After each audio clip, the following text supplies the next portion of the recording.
ও সওদাগর মশাই, সওদাগর মশাই, এখনো কি বাড়িতে আছেন? আরে সওদাগর মশাই, আমি আপনার কাছে আবার ছুটে আসলাম। কেন মাঝি, তোমার কি হয়েছে মাঝি?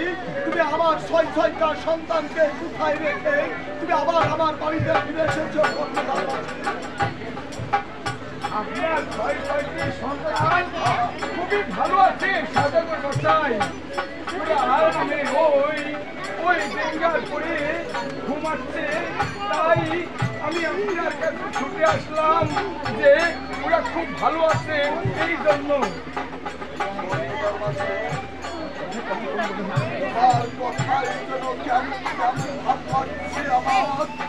তুমি সত্য করে বলো কর্ণদার মাঝি, আমার আমার ছয়টা সন্তানের কি হয়েছে তুমি আমাকে খুলে বলো কর্ণদার মাঝি। আমি কেমন করে বলবো যে তারই ছয়টি সন্তান মারা গেছে? না না না, আমি বলবো, তবে একটু ধীরে ধীরে বলবো। এখন সওদাগর মশাই একটি কথা কি জানেন? চিল্লাইন না, একটি কথা কি জানেন সওদাগর মশাই? আপনাদের কি ওই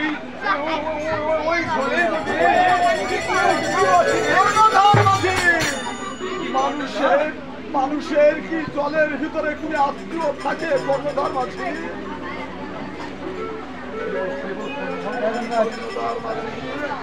তুমি তোমার এই মনের মতলবটা কি আমাকে খুলে বলো কর্ণধার মাঝি। সওদাগর মশাই, আরে কোথা থেকে জানো এক বীর হনুমান এসে আমাদের ডিঙ্গাটাকে একবারে। একই কথা বলছো কর্ণধার মাঝি, একই সংবাদ তুমি আমাদের সঙ্গে সংবাদ আমাকে। ওই কি কথা শোন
সদাগর মশাই, আমি আপনার ওই ছয় শ্রেণীকে আমি অতি কষ্ট করে ওই জলের মধ্যে থেকে তুলে আমি ওই ব্যাঙ্গার রেখে এসেছি। তবে ওই হনুমান ওই আশেপাশে আছে। দেখো দেখো দাদা কর্ণধার মাঝি, আমার যে 6টা সন্তানকে তুমি জলের ভিতর থেকে তুলে ওখানে রেখে এসেছো, আমি একবার গিয়ে দেখবো আমার সেই 6টা সন্তান কিভাবে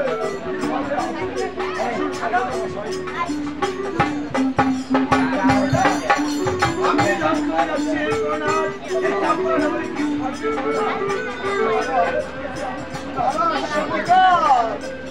আমার 6টা সন্তান যে পথে চলে গেছে, আমিও সেই পথে চলে যাব।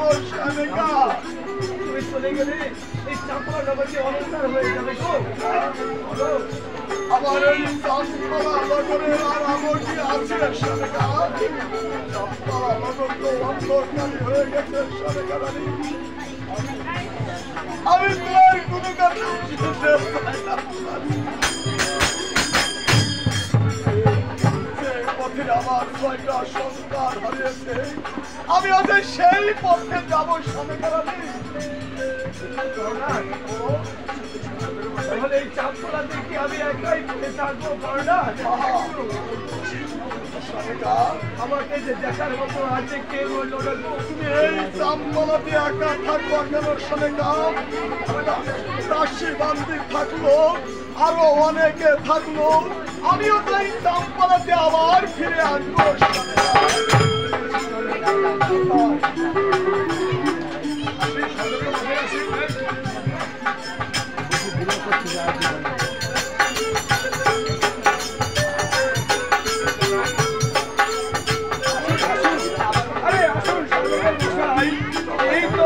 এই তো আমরা চলে এসেছি।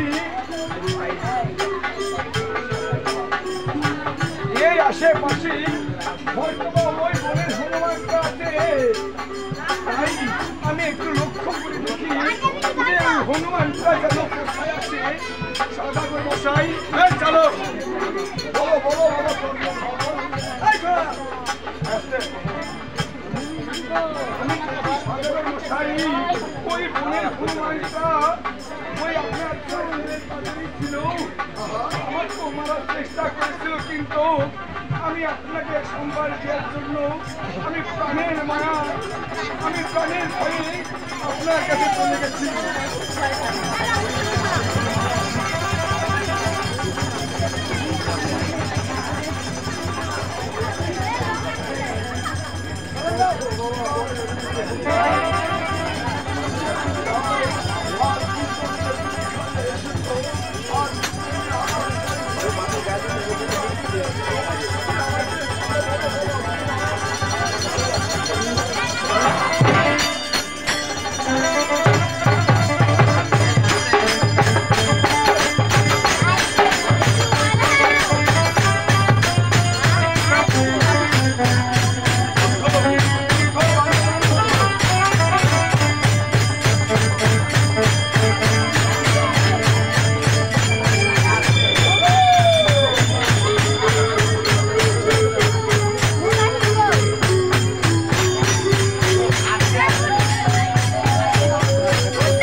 আপনার 6 ছেলেকে আমি ঘরে রেখেছিলাম হয়তো বা ভাইয়া এটা 46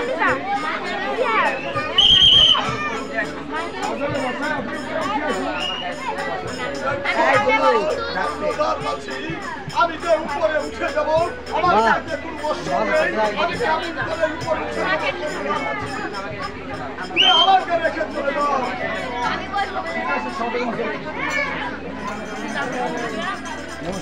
পড়ে না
আর আমার সাথে উঠে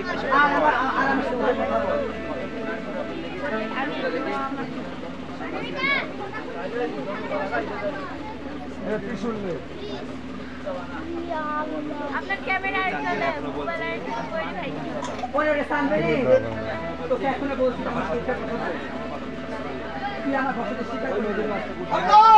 আমি চাঁদে কারোর দয়াতে বাঁচি না কারোর মায়াতে বাঁচি না আমার জানিয়াতে আমি বাঁচি তোর দয়াতে আমি বাঁচতে আসি না রে এই বসন ভাই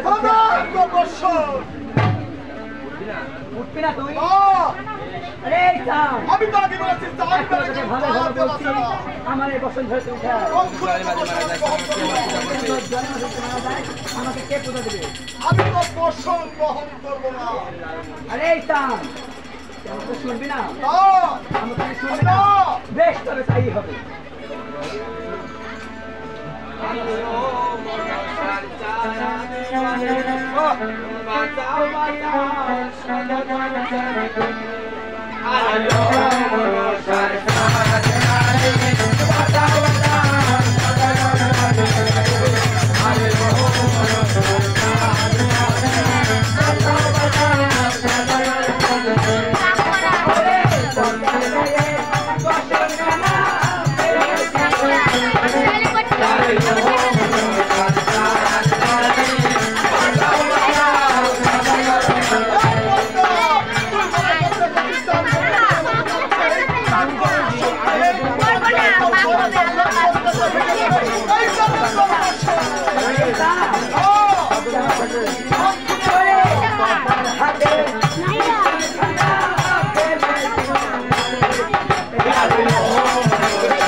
যাবে মারায়া কে করিবে দেবে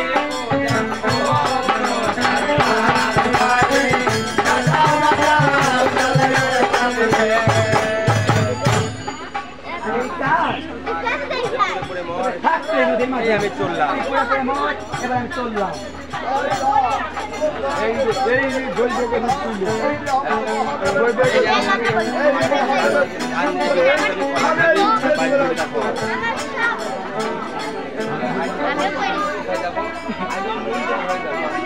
হায় ভগবান, আমি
মাঠে আমি শুধাবো